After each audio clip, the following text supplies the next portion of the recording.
గజం భూమి 13,500 రూపాయలతో 151 గజాల భూమి 20 లక్షలు మాత్రమే. కంటోన్మెంట్ ఎమ్మెల్యే లాస్య నందిత ఊహించని ప్రమాదం నుంచి బయటపడ్డారు.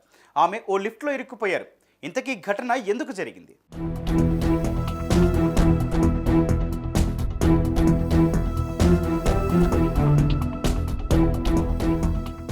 లాస్య నందిత సికింద్రాబాద్ పరిధిలో ఉండే కంటోన్మెంట్ బీఆర్ఎస్ ఎమ్మెల్యే. ఆమె సికింద్రాబాద్లోని ఓ అపార్ట్మెంట్లో జరిగిన ఓ ప్రైవేట్ కార్యక్రమానికి హాజరయ్యారు. ఎమ్మెల్యే గారు వస్తున్నారంటే ఆమెతో కలిసి ఆమె సిబ్బంది, ముఖ్యమైన అనుచరులు తోడుగా కదులుతారు. ఆ ప్రాంతంలో ఉండే ఆమె అభిమానులు కూడా ఆ సమయానికి అక్కడికి చేరుకుంటారు. మేడం గారికి హాయ్ చెప్పి పలకరిస్తారు. ఎమ్మెల్యే స్థాయి ప్రజాప్రతినిధి వస్తున్నారంటే ఇది ఎక్కడైనా కనిపించే సందడే.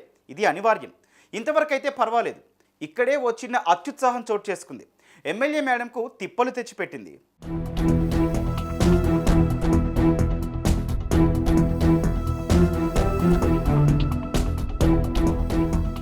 కార్యక్రమానికి హాజరయ్యేందుకు అపార్ట్మెంట్కు చేరుకున్న ఎమ్మెల్యే లాస్య మేడం తోటి ఆమెతో వచ్చిన ముఖ్యులతో పాటు మరికొందరు కూడా ఆమెతో కలిసి లిఫ్ట్లోకి వచ్చేశారు.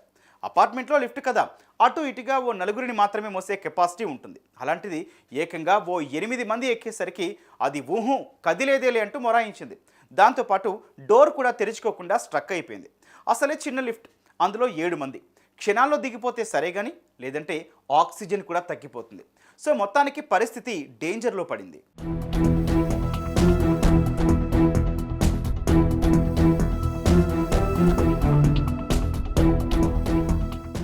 ప్రమాదాన్ని పసిగట్టిన ఆమె సిబ్బంది వెంటనే అలర్ట్ అయ్యారు. లిఫ్ట్ మెకానిక్లు వచ్చేదాకా ఆగకుండా అక్కడే వంట చేస్తున్న వారి నుంచి ఓ పెద్ద గరిటెను తీసుకొచ్చారు. దాంతో ఆ లిఫ్ట్ డోర్ను విడదీశారు. మేడం గారు సేఫ్గా బయటకు వచ్చారు. దీంతో అందరూ హ్యాపీగా ఊపిరి పీల్చుకున్నారు. అన్నట్టు అమ్మగారంటే అభిమానం ఉండటంలో తప్పులేదు. కానీ లిఫ్ట్లో కూడా ఆమె వెంటే కదలాలి అనుకోవడం అంత కరెక్ట్ కాదు కదా. సో ఈ ఘటన వల్ల మనందరం తెలుసుకోవాల్సింది ఏంటి అంటే, ఎట్టి పరిస్థితుల్లో లిఫ్ట్తో మాత్రం ఆటలు ఆడకూడదు అని. ఏమంటారు?